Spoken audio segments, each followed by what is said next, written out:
ஆன்மீக தகவல் அன்பர்கள் அனைவருக்கும் என் அன்பான வணக்கங்கள். இன்றைக்கி நம்ம சேனலில் எதை பற்றி பார்க்க போகிறோம் அப்படின்னா, சனிக்கிழமைகளில் எந்தெந்த சமையல் பொருட்கள் நம்ம சமைக்கக்கூடாது அப்படிங்கிறத பற்றி தான் ஃப்ரெண்ட்ஸ் பார்க்க போகிறோம். வாங்க வீடியோக்குள்ளே போகலாம். அதுக்கு முன்னாடி என்னுடைய சேனலை சப்ஸ்கிரைப் பண்ண எல்லாருக்கும் ரொம்ப ரொம்ப நன்றி. நான் வந்து 1K சப்ஸ்கிரைபர் ரீச் பண்ணதுக்கு உங்களுடைய ஆதரவு இல்லாமல் கண்டிப்பாக என்னால் முடியாது. ரொம்ப ரொம்ப நன்றி ஃப்ரெண்ட்ஸ். வீடியோலேயும் நான் சீக்கிரம் பாக்ஸில் கொடுத்துருக்கேன், செக் பண்ணி பாருங்கன்னு நினைக்கிறேன். நீங்கள் தான் எனக்கு சப்போர்ட் பண்ணணும். இப்போ வீடியோக்குள்ளே போகலாம். ஃப்ரெண்ட்ஸ், பார்த்தீங்கன்னா சனிக்கிழமை அப்படின்னாலே பொதுவாக அது வந்து சனி பகவானுக்கு உரிய நாள் அப்படின்னு தான் சொல்லுவோம். அது எல்லாருக்குமே தெரிஞ்சிருக்கும் கூட. அன்னைக்கு பொறுத்த வரைக்கும் சாதாரணமாகவே எள்ளுருண்டை, எள் கலந்த உணவுப் பொருள், அப்புறம் நல்லெண்ணெய், இது எல்லாமே நம்ம தானம் கொடுப்போம். ஏன்னா சனி பகவானுக்கு வந்து இதெல்லாம் ரொம்ப பிடிக்கும். இந்த முறுக்கு, தட்டை, இதிலெல்லாம் எல்லாம் அதிகமாக போட்டு காகத்துக்கு வைப்போம். அதெல்லாம் பார்த்திங்கன்னா எதுக்காகனா நம்மளுடைய தோஷங்கள் எல்லாம் நீங்கி அவருடைய பார்வை வந்து நம்ம மேலே கொஞ்சம் கருணையாக படுறதுக்காக நம்ம செய்வோம். அது வந்து முற்றிலும் ஒரு உண்மையானது தான் ஃப்ரெண்ட்ஸ். இன்னும் வந்து அவருடைய பார்வை நம்ம மேலே நல்ல விதமாக படுறதுக்கு ஒரு சில விஷயங்கள் நம்ம செய்யலாம். அது என்னன்னு பார்த்திங்கன்னா, சனிக்கிழமைகளில் வந்துட்டு பொதுவாகவே மதியத்துக்கு பார்த்திங்கன்னா புளிக்குழம்பு நீங்கள் வைக்கலாம். அதாவது காய்கறிகள்னு பார்த்திங்கன்னா கத்திரிக்காய், வெண்டைக்காய், இந்த மாதிரி நீங்கள் காய்கறிகள் எது வேணால் சமைக்கலாம். ஆனால் பார்த்திங்கன்னா பாகக்காய் மோஸ்ட்டாக சமைக்காதீங்க, ஏன்னா அது கசப்புத்தன்மை உடையது. அதே மாதிரி பார்த்திங்கன்னா எந்த காய் குழம்பு செஞ்சாலும் அதில் கொஞ்சோண்டு வந்துட்டு புளி சேர்த்துக்கோங்க. மறக்காமல் மசாலா அரைக்கிறதுக்கு வச்சுருப்போம் இல்லையா, அந்த மசாலாவில் ஒரு அரை ஸ்பூனோ இல்லை உங்கள் டேஸ்ட்டுக்கு தகுந்த மாதிரி 1 ஸ்பூனோ கொஞ்சம் நீங்கள் கருப்பு சேர்த்துக்கோங்க. அது ரொம்ப ரொம்ப நல்லது. இன்னும் கூட ஒரு நல்ல விஷயம் என்னன்னு பார்த்தீங்கன்னா, அன்னைக்கு பொறுத்த வரைக்கும் மட்டும் சமையல் எண்ணெயை முற்றிலும் தவிர்த்துட்டு நல்லெண்ணெய் ஊற்றி நம்ம சமைக்கிறது ரொம்ப ரொம்ப நல்லது ஃப்ரெண்ட்ஸ். எதுக்காக இந்த மாதிரி சொல்கிறேன் அப்படின்னு பார்த்தீங்கன்னா, இப்போ நான் சொன்ன எல்லா பொருட்களுமே சனி பகவானுக்கு உகந்த பொருட்கள் தான். அதை நீங்கள் சனிக்கிழமைகளில் எடுத்துக்கும் போது அவருடைய வக்கர பார்வை உங்கள் மேலே கொஞ்சம் குறையும். அதே மாதிரி சனிக்கிழமை வந்து தலைக்கு நல்லெண்ணெய் தேய்ச்சி ஊற்றுறது அப்படிங்கிறது ஒரு நல்ல வழக்கம். அப்படி நீங்கள் செய்யும் போதும் அவருடைய பாதிப்புலேருந்து கொஞ்சம் தப்பிக்கலாம். மெயினாக வந்து உங்களுக்கு அஷ்டம சனி நடந்துட்டு இருந்தது அப்படின்னா அதனுடைய தாக்கம் வந்து நீங்கள் தொடர்ந்து 11 வாரம் இந்த மாதிரி நான் சொல்கிறத செய்யும்போது, இந்த மாதிரி உணவுப் பொருட்களை சமைச்சு நீங்கள் சாப்பிடும்போது, இல்லை யாருக்காவது தானம் கொடுக்கும்போதோ 11 வாரம் இதை முக்கியமாக நீங்கள் செய்யும்போது உங்களுக்கு வந்து அவருடைய தோஷத்துலேருந்து கொஞ்சம் நிவர்த்தி கிடைக்கும். அதே மாதிரி பார்த்திங்கன்னா நீங்கள் என்னென்ன விஷயம் செய்யக்கூடாது அப்படின்னு பார்த்தீங்கன்னா, கண்டிப்பாக அன்றைக்கி வந்து நீங்கள் அசைவம் சாப்பிடவே கூடாது.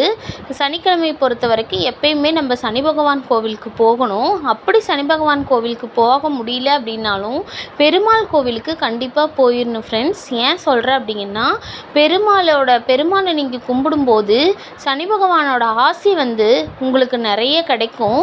அவர் வந்து சனி பார்வையை வந்து குறைக்கிறதுல ஒரு மிகப்பெரிய கடவுள்னே சொல்லலாம். ஸோ நீங்கள் தொடர்ந்து 48 வாரம் சனிக்கிழமையில் பெருமாளை கும்பிடும்போது உங்களுக்கு செல்வ செழிப்பும் அதிகமாக இருக்கும்.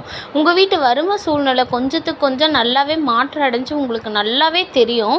இதை வந்து ஒரு அனுபவமாகவே சொல்லியிருக்காங்க. இதை வந்து நீங்கள் ட்ரை பண்ணி பாருங்கள். கண்டிப்பாக அப்புறம் சனி பகவானை நீங்கள் கும்பிடணும். அப்புறம் பார்த்திங்கன்னா இந்த பருப்பு வடை, அப்புறம் எள் கலந்த உணவுப் பொருட்கள், எள்ளுருண்டை, நல்லெண்ணெய், இதெல்லாம் வந்து நீங்கள் தானம் செய்யலாம். பச்சரிசி நீங்கள் தானம் செய்யலாம். இதெல்லாம் செய்யும்போது உங்களுக்கு ரொம்ப ரொம்ப நல்லது. இன்னொன்று என்ன அப்படின்னு பார்த்தீங்கன்னா, நீங்கள் சனிக்கிழமையில் பெருமாள் கோவிலும் பக்கத்தில் இல்லாத பட்சத்தில் ஆஞ்சநேயரை கும்பிடுங்க. நீங்கள் ஆஞ்சநேயரை கும்பிடும்போது உங்களுக்கு சனி பார்வையிலேருந்து வந்துட்டு நிறையா வந்து இது கிடைக்கும், உங்களுக்கு நல்லது நடக்கும்.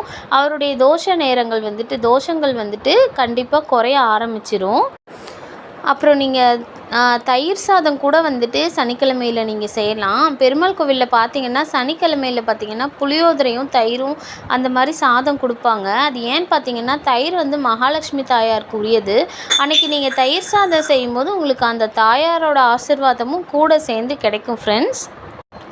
இது எதுவுமே செய்ய முடியாதவங்களுக்கு ரொம்ப சிம்பிளாக பரிகாரம் சொல்லணும் அப்படின்னா, எள் கலந்த முறுக்கு இருக்கு இல்லையா, அந்த முறுக்கை வந்து நல்லா ஒரு 10, 15 முறுக்கு வாங்கிக்கோங்க. காலையில் ஒரு 7லிருந்து ஒரு 7:30 மணிக்குள்ளே. ஏன்னா அந்த நேரம்லாம் விலங்குகள் வந்துட்டு ரொம்ப பசியோட, பறவைகள், விலங்குகள் இவங்க எல்லாம் ரொம்ப பசியோடு இருக்க நேரம். அந்த நேரம் அந்த எள் கலந்த முறுக்கை உங்கள் வீட்டு மாடியிலேயோ இல்லை காகம் வந்து உட்கார்ற இடத்துலையோ உங்களுக்கு எந்த இடம் கம்ஃபர்டபுளோ அந்த இடத்துல அந்த முறுக்கை நீங்கள் நல்லா தூள் பண்ணி அது எடுத்துகிட்டு போகிற மாதிரி வச்சுருங்க. ஒரு கொஞ்ச நேரத்துலேயே காக்கை கூட்டம் வந்து அந்த முறுக்கை எல்லாமே சாப்பிட்ருச்சு அப்படின்னா உங்களுக்கு கண்டிப்பாக சனி பகவான் பார்வையிலேருந்து முக்தி கிடைக்க போகுது. அவருடைய பார்வை உங்களை விட்டு நீங்க போகுதுன்னு அர்த்தம். கண்டிப்பாக உங்களுக்கு நல்லது மட்டும்தான் நடக்கும் ஃப்ரெண்ட்ஸ். அதுவும் முடியாதவங்க என்ன பண்ணலாம் அப்படின்னு பார்த்தீங்கன்னா, கை கால் ஊனமுற்றவங்க இருப்பாங்க இல்லையா, அவங்களுக்கு உங்களால் முடிஞ்சது ஏதாவது தானம் கொடுங்க.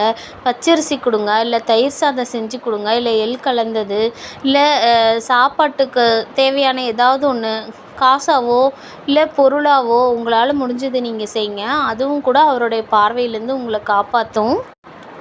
அடுத்ததான் நீங்கள் சனி பகவான் கோவிலுக்கு அன்றைக்கி சனிக்கிழமை பொறுத்த வரைக்கும் போகிற மாதிரி இருந்ததுன்னா, அங்கே வெளியிலே பார்த்தீங்கன்னா அகல் விளக்கு வச்சுருப்பாங்க. அதாவது நல்லெண்ணெய் ஊற்றி கருப்பு துணியில் எள்ளை முடிஞ்சு வச்சுருப்பாங்க. அந்த தீபத்தை கண்டிப்பாக வாங்கி வைங்க. ஒரு 9 தீபம் நீங்கள் வாங்கி வைங்க. அது ரொம்ப ரொம்ப நல்லது. உங்களால் முடிஞ்சது அப்படின்னா நாவல் பழம் இருக்கு இல்லையா, அது வந்து அவருக்கு ரொம்ப ரொம்ப ரொம்ப ரொம்ப பிடிச்ச பழம். அந்த பழத்தை அவருக்கு படைங்க. அப்புறம் சங்குப்பூ இருக்கு இல்லைங்களா, வயலட் கலர் இருக்கும் பாருங்கள், கருவிலம் பூ. அந்த பூ வந்துட்டு நீங்கள் தாராளமாக அவருக்கு படைக்கலாம். இது எல்லாமே அவருக்கு ரொம்ப ரொம்ப இஷ்டமானது.